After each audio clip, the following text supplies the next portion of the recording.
Hello guys, once again, and welcome to another video. In this case, we will be learning how to create amazing explosions. The focus of this video is to create very nice techniques. You will be learning how to create trails, the explosion itself, shockwaves, and also how to render in Karma, very important. So stay tuned and watch the full tutorial. Guys, do you want to join a really nice server? We have tons of different channels. We have effects, modeling, loop dev, compositing. We have resources for every type of discipline. So hop in and have fun. I also have a Patreon page where you can support me. I have every single file, I have polls, I have even some tools, guidance. So if you are interested, you may have a look. Thank you. Okay guys, so let's begin with this tutorial. So how will we be creating this explosion? The first thing is to turn this off and dive into the main setup. So the main setup will consist on creating the source, creating the simulation for the pyro, and creating the pyro simulation, as well as all of the shading techniques. So let's begin. First of all, this will start on a single sphere. You will see this sphere is quite big on polygons. It has a lot of polygons, and we will clip them right here. This will be empty, but now we are going to polyfill it, as you can see. We will create a Vellum grains, and we will create point from Vellum with this particle size, and then we will dive in here.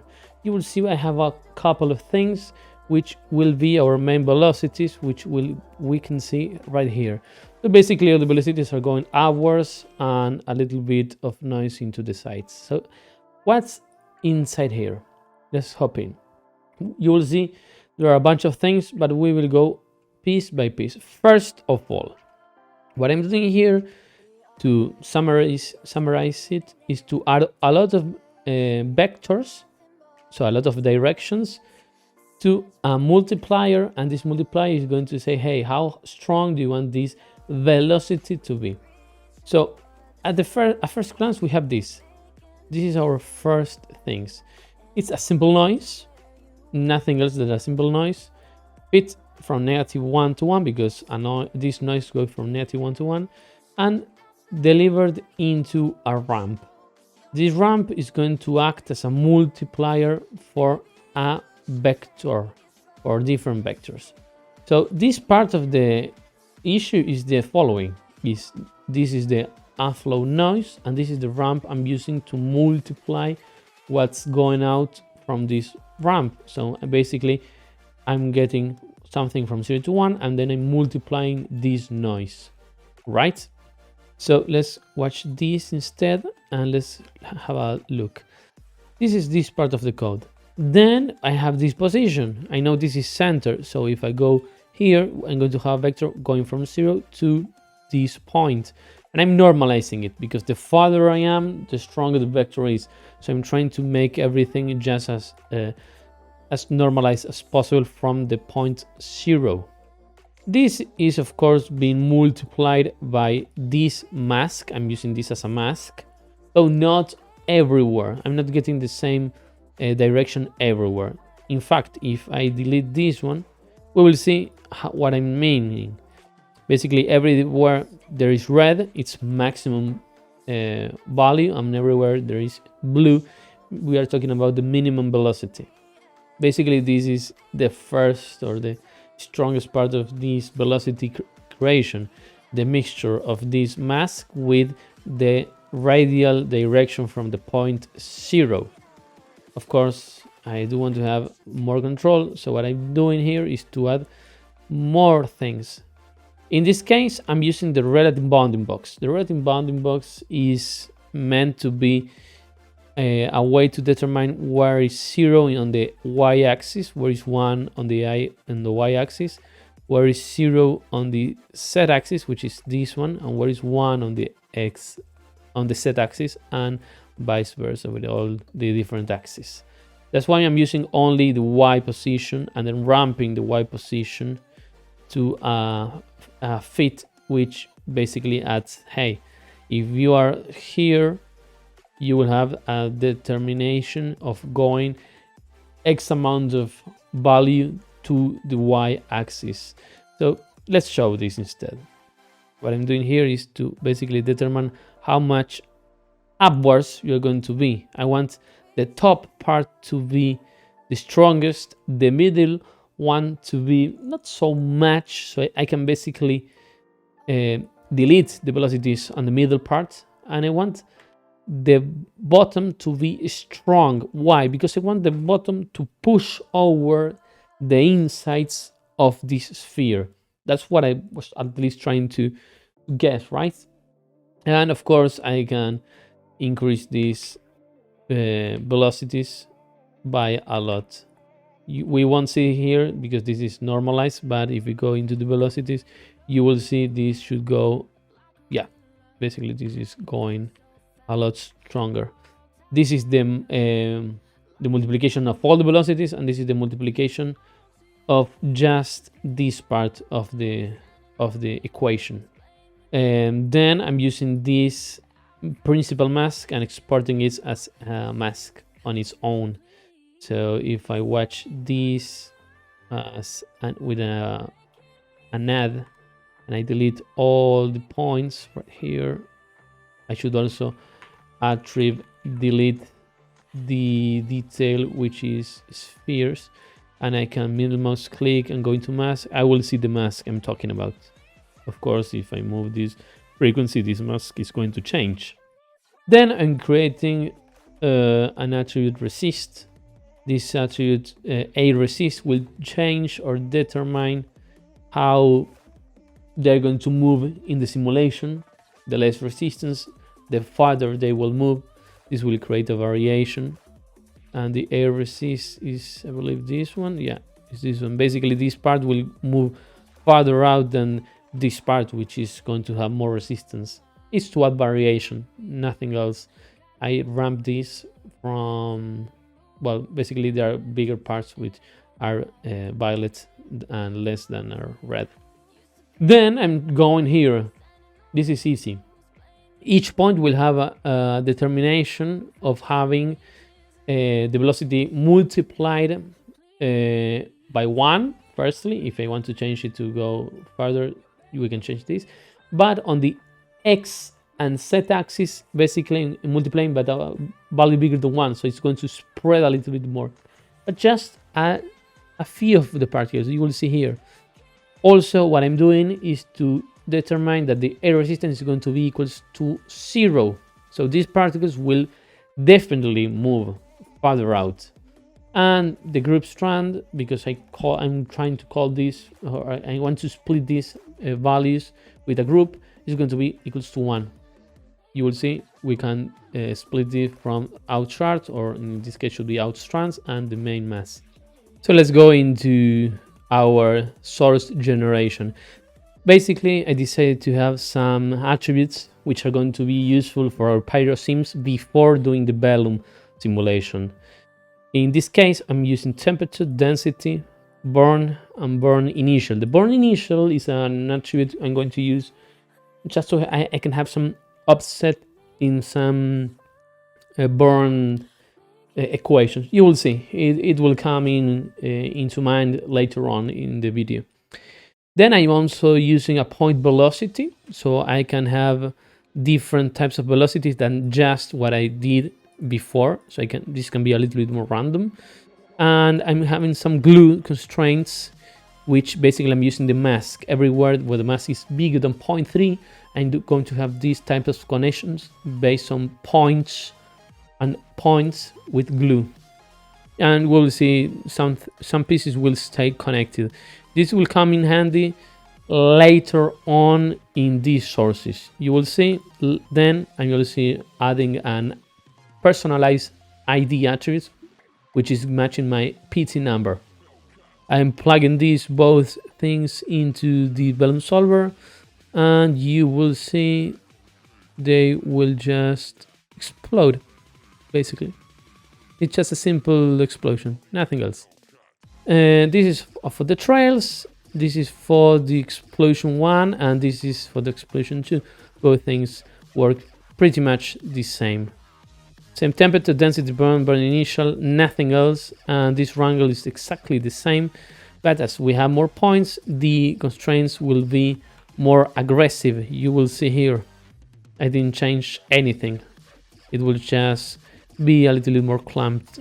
You will see if I just press play, this is extremely fast. It will go upwards and you will see we will have chunks here and there. This is exactly what I'm looking for my source. In this case, I'm going to show you how it looks without constraints. You will see it will all be a mass of nothing. Oh, I shouldn't have turned this. I should have turned this off. Let's try again. Okay, I need to plug this in. And perhaps I should just stay to 0. So there are no constraints here. You will see everything is basically a mass of nothing. So adding a little bit of variation here does in fact change the overall look quite a lot. You will see. And the difference in this wrangle is that I'm multiplying the velocity of exactly the same by 1.5, 0.2, so it doesn't go so much upwards, and 1.5. And I'm also rotating this by 180 degrees. So the result will be the following. Basically a radial explosion, which I like this one quite a lot. And finally, but not less important, is the source of the shockwave. I decided to use the shockwave with grains. I wanted to see how it looked, and basically I did another feed with 0.25 here, a polyfill, then Vellum constraints for the same exactly experience, the same velocities here. I don't remember if I changed something. Let's compare. No, it's pretty much the same as before.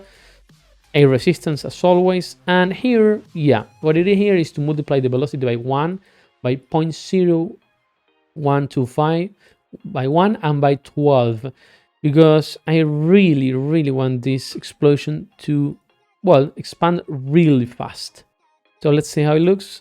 Oh yes, as you can see, this expands very fast, which is exactly what I would be looking for in an expansion, in a shockwave expansion. Great. So one thing to keep in mind in these Vellum solvers, in all of them, I'm just going to go into the explosion 01, is that I'm only using 2 steps. I don't need that much more. I'm using a little bit of velocity damping, and the only thing I'm manipulating here is that in force I'm adding in H a little bit of, well, pretty much this value, which you can get by accessing here. If you have 1 divided by 24, you're going to get this value. This is basically one step in the simulation. And if you divide it by the amount of steps or sub-steps you have, you're going to have the actual H attribute determined here. As I couldn't find a way to add an H value in the simulation, I decided to create my own. So basically I'm adding this value divided by 2 each frame. That's all there is to it. There's no magic. All the other solvers are exactly the same. Thirdly, let's go into the sourcing. I will begin on this explosion source first, and the rest is going to be pretty much self-explanatory. I'm basically loading this one and this one. And then these are both of them, and I'm adding a little bit of a twist here. You will see what I did is to press enter to place our vector going upwards with a couple lengths of 8.56, and I'm adding a little bit of twist, not much, a little bit of, well, you can control this as much as you like. So you are not restricted to just a simulation. Remember, guys, you can do whatever you want in Houdini. The same goes for this one, which is the ground. Nothing else. They are pretty much the same. And I'm adding a little bit of a mountain, so it's not so straight. here. As you can see, this is not along the vector, and I'm blending with the mask apparently, which I didn't know. I was blending with the mask. Interesting. Well, I like it regardless. Then I'm merging these two guys, so I can have two different simulations merged, and I'm deleting all the attributes but these ones. So I deleted all these values. I mean, I'm keeping all these values, I'm deleting everything else, because elsewhere this is madness, and I really like to have everything stored nicely. And then I'm going to go into this wrangle where I'm basically fitting the mask value, which I had before, on the Y axis. Basically, I'm replacing this mask, right? So this mask is now going to be turned into something like this. Let's turn this on. On the ground is going to be 0. On the top of the simulation is going to be 1. Basically, 0 is 0, 10 is 1. Then I'm adding a little bit of a divergence field. You will see what this means later on. This is very clamped, and it changes every frame. This will become extremely handy when we want to dial in the expansion of the simulation. If you go into this wrangle, now this is where things might look scary, but they are very easy to understand. Firstly, I want a P scale of 1. Why? Because the rasterize needs a P scale, and I want everything to be 1. Then I'm creating a fade-off. This fade-off is the most important thing of this whole equation. What I'm trying to do is to determine where these values ignite and when they fade off into life, right? So I'm using my H attributes. My H attribute, I know that it goes from 0, and I want this fade-off to be at least 1 second, right? 1 second.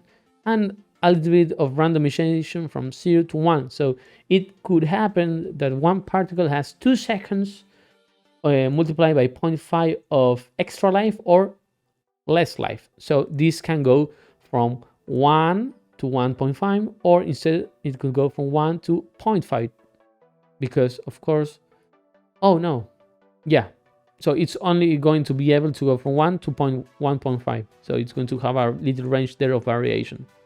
And well, my fade-off at the beginning, I want this to be 1, and at the end I want this to be a 0.1, right? And my max life, this is going to be useful later on, is going to determine how much life I do want these guys to have. So these two are pretty similar.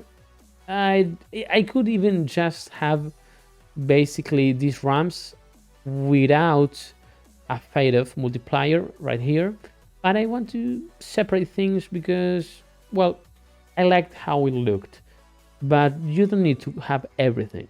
So then I want to have some temporal fields, like, right? So firstly, let's do a life temp. My life temp will be determining how long this particle lives, right?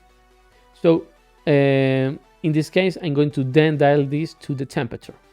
So I want this value to be a ramp from my age from 0 to the max life, which in this case is 1, and it's going to go from 0 to 1. So knowing this, if I go and look into life temp, yeah, life temp, where is life temp, life born, life dance, life temp, here. You will see that at the first frames, this is 0, violet means 0, which we are here in the FX code. Then I'm starting to go a little bit upwards up to this frame. This frame is the maximum, we are here, and it's going to fade off eventually and going back to 0. So as you can see, we can control how the animation of certain attributes happen. We're going to do the same for the burn, the same for the density, and the same for the divergence. These are all temporals, right? These are temporal fields because we're going to override these later on with our noises. As you can see, I always want to have density and fade off with time, but with the burn is going to be a little bit later on in the simulation from the difference to the temperature. And the divergence, I want an expansion, I want an implosion, I want another expansion, and then a stabilization with the final expansion finishing in 0. So you can play with how this diversion looks. This is pretty much amazing. And the diversions on the y-axis, this is going to be multiplying all this. This is basically is going to be multiplying this one based on my y-axis. You will see right in a moment. So my temperature is going to be equals to my life temp, which is this one. My burn is going to be equals to this one, plus my burn initial, which I created it right here, because I do want to have a difference. I would want to differentiate a little bit some parts from the temperature and from the burn, which are two separate things. The burn is going to be equals to the flame, and the temperature is, well, it's just temperature. And I'm going to multiply this manually by a value from 0 to 0.4, from 1 to 0. Of course, I could have deleted this and just do it manually on here, but I did want to tweak this a little bit on my own manually for this case scenario.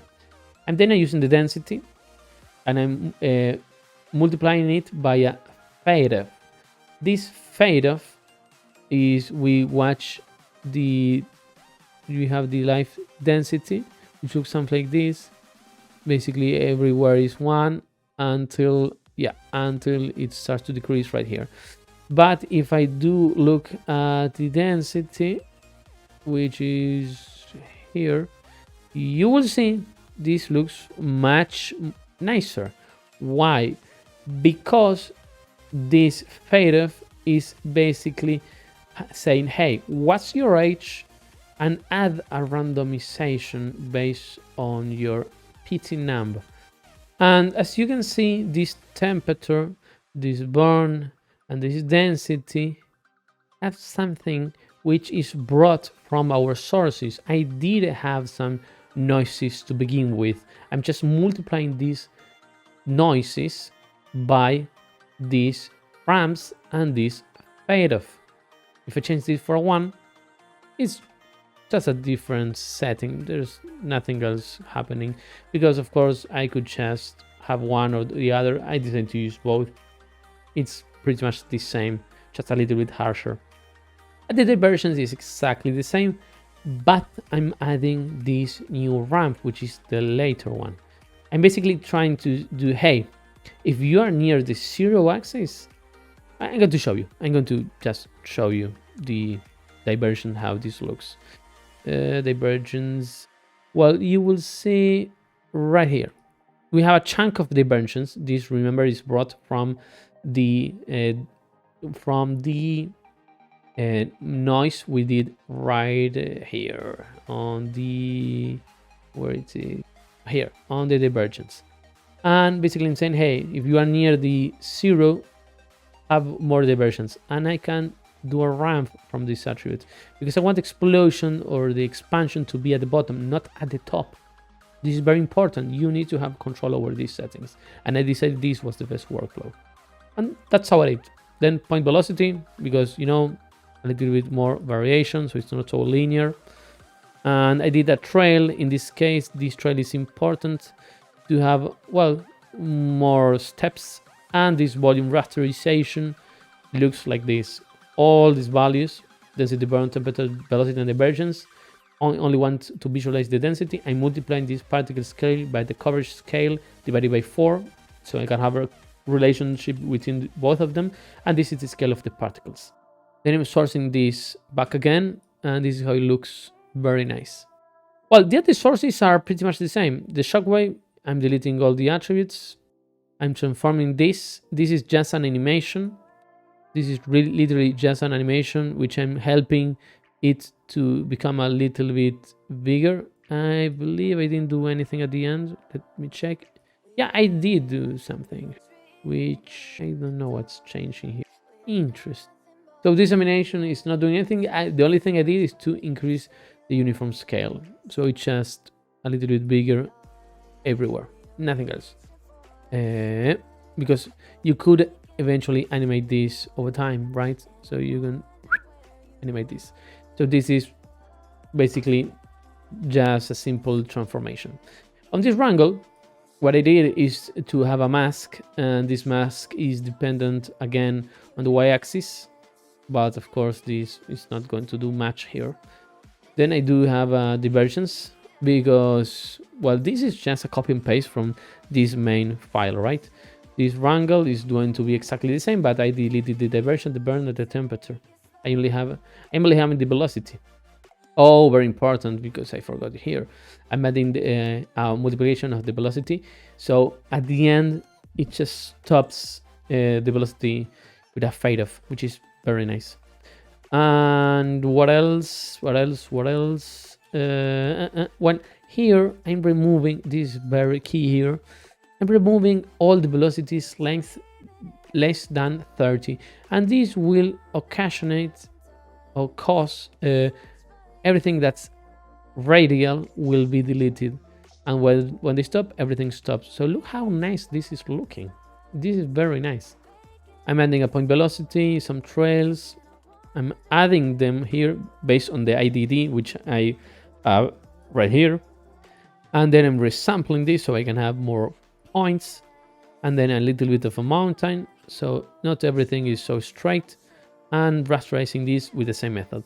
Now have a look at this without and with, and you can always change this. In this case, it's the density. Have a look at this. It should be changing right here, right? So you can change how it looks. Perhaps you want to have density later on in the simulation and not so much at the beginning. Of course, sourcing this is the way to go. And to finalize, I do have some trails right here. Let's see how they look. Right here, see, I do have some trails. I can just add them back together with our sample. I'm deleting the spheres, and then same wrangle, but I do not have divergence. In this case, it's not necessary. I am deleting everything but this. There's nothing different from one another. As you can see, they're pretty much the same everywhere. So don't worry about this, but you do need to keep up. You do need to have a look at this. So what I'm doing here, basically, I added one simple line of code that my curve view attribute, which is here, which is determining the length of the primitive, is going to be a factor on the p scale. So my curve view multiplied by my fade off by 0.1 is going to have a scale. So basically, the closer you are to the beginning, the bigger you're going to be, and this value will be decreased over time until you are very, very small, right? Of course, point velocities to add more variation, and here I'm adding a little bit of point noise based on my velocity multiplied by this value, and I'm basically rasterizing. So it will look something like this. Explosion, very nice, and fade off to nothingness. Yeah, that's how it is. And of course, you can determine the fade off to be a little bit bigger here instead of being just a difference of half a second. And that's about it for the sources. So to begin with, I'm going to explain how this works. To start with, this is how on the outside this expansion goes. This is how on the inside this expansion goes. This works as a base layer. Then this is how the fade off is basically working, and the animation, how fast this animation is going from 0 to 1, right? Of course, this also works as a multiplier of our density. This works going from 1007 to 1017. And this is basically our input, which is the frames. This is what's controlling the ramp. And this is how big I want this value to become. If I do go into this 17, if I just mouse click and I increase this, this is going to become even bigger. This is our maximum value, let's say in length units. So let's hop in. I'm transforming this position so I can have a control over how wide, how this basically looks. Then I'm doing the length so I can determine where on the axis I am. on how far from the 0. And then I'm fitting this based on, well, this animation. This is the animation part, which I explained before. This is the, hey, what frame I am, which is the minimum and which is the max. And then I'm ramping this to the animation, which the animation is this one. Then I'm multiplying this by the value, which is 36. And going here into this ramp, which is going to be determining how the density or the original density is, which is this exact part, right? And finally, what I'm doing here is to also using this as a multiplication of the density. At the beginning, we're going to have 20, and at the end, we're going to have 0. So this is the density part. Then I want to have some noise. This noise is working similar, right? In this case, I do have 2 ramps, which these 2 ramps have these multiplications. And all I'm doing here, if I organize this a little bit, is to just having this y-axis. This is going to be the low height and the high height, which are different types of noises, which all the noises are being added, right, based on a noise and based on another noise. These are the multiplications, which I explained before, based on the y-axis, and I'm just adding all these 3 positions, which is the original position and the 2 noises. The 2 noises are just going to be determining if I'm the same as before or I'm offsetting this a little bit. That's how it is, nothing else. Then I'm transforming this a little bit so it matches a little bit with my explosion, and I'm using a lattice deformer. The lattice volume is going to have these points. This is going to be useful with a bend, as you can see. And what's nice about it is that this can be changed however you want. Look how nice it looks. And I'm having a pyro bake with an animation going from 0.1 to a little bit less of 0.02. And let's go into our 3 simulations, which are pretty much the same. So to begin with, this is our explosion source, right? I'm going to go into the first frame so this doesn't explode, and I'm going to multiply this by 4. So let's begin with the specifics of this solver without looking. The setup, I'm using the sparse. I calculated somewhere around this box, which is what I want to have as a maximum, what's the name? Collision bounce, as maximum bounce. Why? Because I always start my simulations with a minimal open seal. This can crash if you don't do the following. I'm going to click here and do a manual. I am going to dive in and I'm going to change everything so you have a look. Don't worry about this. I'm going to explain it later. I'm going to use open seal everywhere. Here, here, here, and also here. Everything has to go open seal if you're going to go minimal solver. That's the beginning. I'm going to Control S because this could crash potentially. So having this, I decided to have 3 substeps. That's how it is. This is the resolution I chose. And let's go into the source. So the sourcing, this is a frame rate and it's going to go from 1001 to my last frame, which is 1100. And then I'm going to have divergence, density, temperature, and burn and flame. Burn and velocity. These are the values I chose. This is pretty much a simple setup, which if you write explosion and in the auto setup is going to bring this, except for the divergence. The diversion is basically animated, as you can see, from 400 to 100. I want a lot of expansion at the beginning and not so much at the end, and a little bit later on. So this is my animation. Of course, then I don't have more expansion because my diversions just, I don't have any more diversions in the source. And that's how it is here. On the fields, I do have some dissipation. I'm emitting from the flame this amount. This is the range I'm using. Nothing else. The temperature, the cooling rate is very slow. And the lifespan of the flame is very big, which is 8. I'm also checking the speed. On the shape, I do have a buoyancy, which is fading off from 3 to 0.1. Nothing else here. And on advanced, the minimal solver, this is automatically, and having these outputs, nothing else. So let's see how this looks on the minimal. Hold on, this has to go into auto updates. It's going to load the cache into the VRAM, or it should. There we go. So it loaded into VRAM, and now we can do anything. So let's press play. Interesting. There we go. As you can see, this is working very nicely. This is very fast to iterate on. Let's see, because this is pretty much the only thing I want to show you from this sub part is sorting. What happens if I don't have a divergence?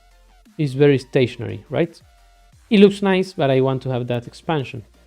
How this looks with expansion? Well, it's a big explosion and then another implosion, an explosion. I can do 800. I mean, look how this looks. Boom, more explosion. So it's very nice. So you can play around with this quite a lot. Let's hop in. Inside here, I'm having two things. First, a blur, which is going to go in the range of 0.001, and I'm blurring the density because this is going to destroy the density quite a bit. The disturbance is going to be rotational. It's going to be controlled on the speed. In this case, the velocity I decide to use is 4.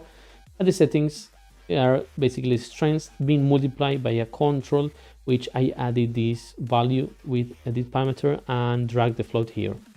And then name it and animated this from 1 to 0. 1 and 0. And multiplying this value by that control field. This is the block size I used. These are the octaves. This is the roughness, the lacunarity. All these determines roughly the shape. The block size is the most important. Never have a block size less than your resolution because it will break the simulation. The disturbance here is the same. I think I changed it a little bit. And as you can see, the block size are different because I want to have different types of looks, and the final one is also different. They are big, medium, small, and of course this 32, 16, and this should be 8, but it doesn't matter. It works regardless. All these are being multiplied by copy parameter, right click, paste relative reference. The turbulence in this case is based on the speed again, and is being multiplied with swirl size of 0.2, which I believe is a little bit too big for this one, but it's already done, from 7 to 0. And the shredding, this is very confusing, but it adds temperature to the simulation as well as some breakups on the parts. So basically the control field is going to go to 1, and this is going to go from 0 to 6 on the speed, and this is going to go from 0.5 to 1 to 0. That's how it is, and that's how it basically looks. Of course, then I'm going to use an Pyro process, and I'm computing the min max compared to BDBs. I could combine this, which I don't need. I can convert this to 16-bit float because this is less taxing on the cache.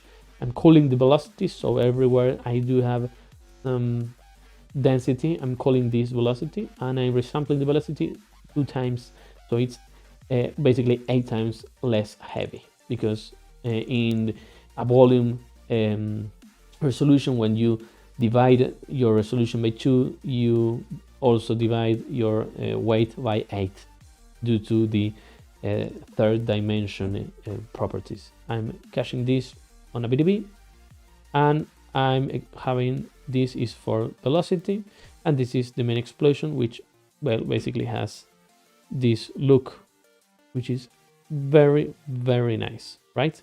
On the Pyro bake, what I did is to have a density being multiplied a little bit, and just going to go here. It's changing a little bit, so I play around with it on the time. This is a color of my smoke. I decided to let it be a little bit brownish. I do have a scatter. This is how it looks without the scatter. Let's load this. This is how it looks without. This is how it looks with. Of course, it looks way better with. And I do have some fire, which in this case is not doing much because the scatter is eating up the fire, which I like. I like it. Nothing else is going on here. The only thing I did is hop in and change the name for an original name, because if I have different pyrofx, it can mess up with the shading. This is the main idea of this simulation. Then I'm going to go into the shockwave. This will basically be something very similar but with 5 subsets, because it's way faster. This is the limits. I'm using a sparse in this case. The collision, I'm basically, well, I don't have a collision, so it's pretty much the same. The sourcing, I do have diversions, but nothing is going to happen because I do not, well, I do have diversions, but it's not so much. So 10 diversions, density, temperature, burn, flame, where I'm only going to be injecting these 3 guys. The fields, I do have the same as before. The shape is exactly the same. Advanced, oh, in all my scenarios, go into the advanced and change the advection method for this one. This is the best. BFEZ and clamp, and the collision mask has to be turned off in this specific case because I don't have a static object. Then I'm just in the output, in this case, export the density, velocity, and CD. Why CD? I don't remember. It doesn't really matter because I'm just having these guys, the convert VDB, the 16 float, and the resample. You could as well just turn off the CD. And saving this same as before with a pyro bake, in this case just the smoke, nothing else. And finally I'm grabbing for my velocity, which is basically this one, and I'm deleting everything but the velocity. I'm having these trails as a volume, and I'm going right here, merging this into here. In this case I decided to also animate something here. These are some animations. I'm going to have a look. These are the same things as before, but outside. So everything that's inside here, which are only a gas blur and a gas vortex confinement. This is very important because it's always over time. I'm having this control, same as before. As you can see, 1, 2, 0, gas blur. In this case, it's not working because I didn't connect the density, but you are not really going to tell, so it's again the same. I could just turn this off. In fact, I'm going to save this. So what I'm doing here is animate the buoyancy, animating this disturbance, which goes from 0.2 with this roughen and octaves. This is the disturbance multiplier, which is a lot at the very beginning, but then is just fading off as time goes by. This turbulence is also fading on and off, right? And nothing else. These controls are pretty much standard. I just changed the size of the turbulence and nothing else. I just turned them on and added a control field, which I didn't want to modify because it looks very nice for me. The same idea here, which the output, I outputted everything, and I'm pyro baking this fellow guy here, which looks something like this. In this case, what I did in the pyro bake is something on the fire where I moved this from left to right, so I only wanted the tips to be visible. This is the compute range, nothing else. This is exactly the same, and this is the density, which of course is animated as before, same as my explosion shader. Well, I decided to have a camera here as reference, and I decided to also do a landscape. This landscape is actually very nice because it looks something like this. It's only a height fill with a height fill paint where I do not want to have a noise being changed. This is a height fill mask invert, which I'm inverting the mask, and a height fill noise, a simple height fill noise. I just changed the amplitude, nothing else, and I'm converting this. This looks very nice because I do want to have some type of difference on the ground instead of being just a flat plane. And I'm basically importing everything into stage. So this is how this looks. So let's detach these ones, which are basically the explosions. I'm going to go back and forth so I can load this in way faster. There we go. So what I'm doing here is grabbing the ground and grabbing the camera 4 and the ground. Then what I'm doing here is to add a karma fog. This is with and this is with, this is with and this is without. It adds a little bit of interesting. I could multiply this by, for example, by 10, and I do have way more fog. Of course, this is not what I want. added a little bit of color, and basically this is my karma fog, which if I grab it is roughly around here, so it's only in front of the camera.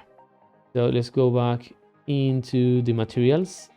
My materials are the following. I'm in this case grabbing the ground, and I added this sand. This sand is the following. This is a little bit complex, but I'm going to explain regardless. So all I'm doing here, let's not look into this. Yeah, let's not look into this. I'm going the position. I'm grabbing an add, which this is if I wanted to change the initial position, and I'm multiplying this by a value. Basically, in the position, I'm either expanding it or contracting it. So this triplanar projection changes in scale. I'm grabbing a texture, which is from Megascans. This is my diffuse. This is the color of the sand. This is going to go into the base color. The same thing right here, which I'm basically, well, I could have just done this, right? Which is the same, is going on for my roughness, and the same thing is going on for my displacement, which I'm just transforming this into the normals. So let's see how this looks. If I go into the stage, let's have some lights. This is a distant light with these transformations, and this is a down light, which adds an HDRI. And these are the karma settings, which have some limits, and I disable the depth of field. So let's go again into the materials. This is the sand, and let's see what happens if I delete the normals. Everything is flat. The normals are the key of this project, which are the ripples, of course. If I decide to have a number 1, this is going to be way smaller, and if I go the other way around, this is going to be way bigger. You can control the size here. I don't know what I had before, which is this one. And what I did here is again the position, and add, and multiply, and this is the position of the noise, so I can make the noise bigger and smaller, and with some corrections. If I go into here, which you might like, we can have some variations inside this one, which is our color corrections. If I masked by a noise, if I go into here, you will see some parts are black, some parts are other color. Basically, what I am doing here is to add some variation, which I forgot to add into my render, but it's barely noticeable. I wish I have added, I forgot. So I can change the hue so you can have a better look. See, this is how this looks. So I'm going to stay connect. I'm going to put this, and this is how it's going to look when you download the file. Very nice. So let's go into the stage again, and then I'm just merging my my smokes, which are these ones. And the only thing I'm doing here is to turn on the karma fog and grabbing, for example, the explosion. I'm using his pyro bake and saying, hey, the circular shock is going to go with this pyro volume, pyro shader, and the trails are going to go, which remember this is properly spelled, I'm going to go with this pyro bake, which is the shader trails. The same with the pyro shader. This it just has another R, so it's different from this one, which is the shockwave shader. And the pyro shader explosion is going to go with the explosion. Just so you can have a look, it's the inside of the pyro bake, and the inside of the pyro bake are these ones, and these ones. Of course, this is assigned, but I decided to assign it manually on the stage. Nothing else. And this is just a frame range, which it's going to go into this output. And that's about it, guys. That's how you create an explosion and how you render it in Karma. I hope that you enjoyed the video. Please stay tuned and leave a comment. You can go into the Discord channel and ask for questions, and you can of course download the material down in my Patreon. See ya, guys.